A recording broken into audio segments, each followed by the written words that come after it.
É incrível o quanto a gente, enquanto sociedade aqui fora, culpabiliza o Vini, culpabiliza o Lucas, culpabiliza a Carol Conká, culpabiliza a Nath por serem frágeis quando o papo é afeto e amor. Mas eles e elas são frágeis quando o papo é afeto e amor por quê? Essa é a pergunta que a gente tem que se fazer.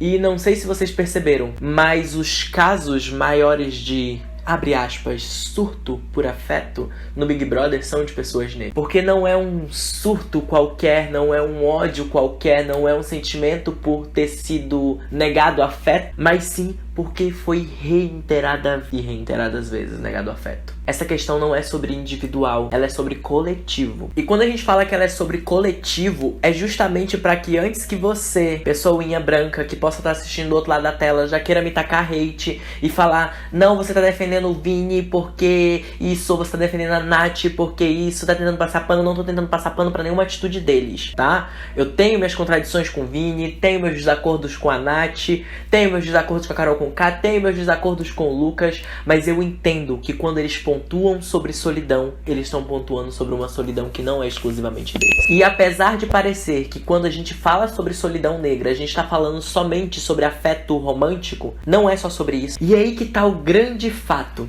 Vocês lembram quando eu falei que quando a escravidão terminou, pessoas negras precisavam ainda assim encolher os seus afetos e os seus amores para não torná-los públicos, porque aquilo poderia simbolizar ser fraco? E essa noção, gente, ela perpassa ainda até hoje. Não à toa, mães pretas, principalmente, tendem a querer que os seus filhos e suas filhas sejam fortes. E sejam fortes não porque elas querem que eles sejam duros, que sejam como uma rocha, mas porque elas sabem que se forem fracos, podem não sobreviver ao racismo. E o ser fraco, muitas vezes, é simplesmente deixar receber afeto, se permitir receber amor e ser cuidado. E sobre isso, também o texto da maravilhosa Bell Hooks traz essa citação. Num documento datado em 1845, Frederick Douglass lembra que foi incapaz de se sensibilizar com a morte de sua mãe, por ter sido impedido de manter contato com ela. A escravidão condicionou os negros a conter e reprimir muito de seus sentimentos.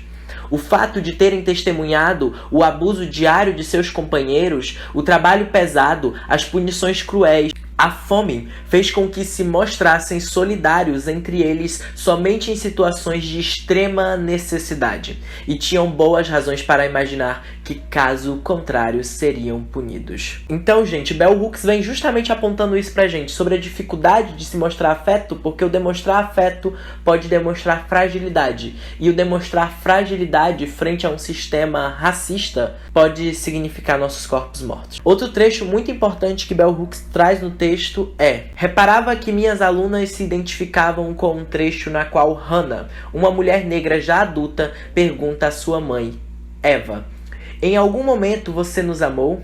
E Eva responde bruscamente: como é que você tem coragem de me fazer essa pergunta? Você não tá aí cheia de saúde? Como não consegue enxergar? Hannah não se satisfaz com a resposta, pois sabe que a mãe sempre procurou cumprir suas necessidades materiais. Ela está interessada num outro nível de cuidado, de carinho e atenção, e diz para Eva: alguma vez você brincou com a gente? Mais uma vez, Eva responde, como se a pergunta fosse totalmente ridícula: brincar? Ninguém brincava em 1895. Só porque agora as coisas são fáceis, você acha que sempre foram assim? Em 1895 não era nada fácil, era muito duro. Os negros morriam como moscas. Você acha que eu ia ficar brincando com crianças? O que é que iam pensar de mim? E aí eu queria convidar você, pessoa negra que estiver ouvindo este vídeo, para parar e refletir sobre as origens e estruturas da sua família. Como eram os momentos de afeto? Quais eram os momentos em que os afetos circulavam entre si? Quais eram os momentos de parar pra brincar? Porque geralmente pessoas negras realmente não têm esse tempo, porque precisam estar muito ocupadas o quê? Providenciando a comida, o vestimento, a moradia, trabalhando. E muitas vezes, principalmente mulheres negras, trabalhando na casa dos senhores e senhoras brancas, cuidando dos filhos dos senhores e das senhoras brancas, para poder ter o mínimo para alimentar os seus filhos enquanto estão sozinhos e sozinhas.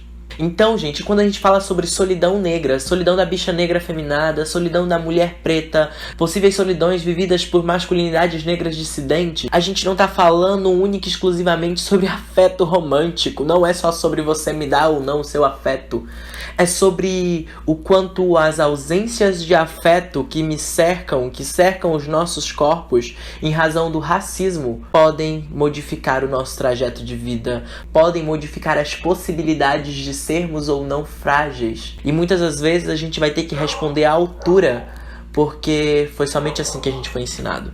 E aí, pra fechar, galera, antes que alguém apareça aqui e fale sobre solitude e solidão, eu queria só trazer a diferença desses dois. Solitude nada mais é do que um estado individual consciente em que o sujeito opta por estar sozinho. E esse processo pode ser inclusive de desenvolvimento psíquico, físico do ser humano que escolhe estar sozinho. E a solidão, ela não é um ato de escolha. Ela é um ato que é forçado, incumbido àquele ser humano. Quando a gente fala sobre um indivíduo que está no sistema prisional e ele é posto numa solitária, a gente nunca questiona que ele está numa solitude. A gente entende que ele está numa solidão. E enquanto pessoas negras que vivem diariamente aqui nesse sistema supostamente livres, mas estão todo o tempo na solitária, a gente questiona se não é solitude. Por quê? Porque isso, inclusive, é um reflexo do racismo. Então, Will, quais são os possíveis caminhos que você aponta, ou que você vê, ou que alguém já falou pra gente enfrentar esses processos de solidão? Primeiro ponto, gente, é a gente reconfigurar as nossas lentes do racismo. É a gente começar a perceber pessoas negras, homens negros e mulheres negras como dignas de afeto e proteção. E entender, inclusive, que um homem, uma mulher, uma bicha negra que seja extremamente forte pode, na real, estar usando aquilo como uma proteção por conta do racismo. E que ele, ou ela, ou elu, precisa também ser amado e protegido. Sabe, daquele mesmo jeito que a gente protege aquela pessoa baixinha, branquinha, que eu já devo estar falando e você já deve estar imaginando como é que seria essa pessoa, e que você já pensa imediatamente que ela é frágil. Olhe para pessoas negras fortes e as identifiquem como também dignas de afeto e proteção. Porque falar sobre afeto, solidão, não é somente falar sobre sexo, desejo, romanticidade. Até mesmo porque sobre sexo e desejo, nossos corpos já são hipersexualizados. Outro caminho que aí eu preciso lançar pra gente, pessoas negras, é criarmos novas possibilidades de maternagens e paternagens. Não é sobre criticar os nossos pais e nossas mães, é sobre entender que as formas como eles nos ensinaram sobre o amor foram as formas que muitas vezes eles aprenderam sobre o amor. Mas a gente precisa mudar esse ciclo e ensinar para os nossos filhos e filhas que eles e elas e elus podem ser fracos, podem ser frágeis, e ser frágil e fraco também é uma delícia de ser e estar no mundo, e que eles e elas têm alguém que os amem, que os acolhe e que não estão sozinhos e sozinhas no mundo. E aí, para fechar, de vez mesmo, é sobre mudar os nossos paradigmas, descolonizar os nossos amores, os nossos afetos, os nossos desejos românticos e começar a olhar pessoas negras como pessoas dignas de serem amadas.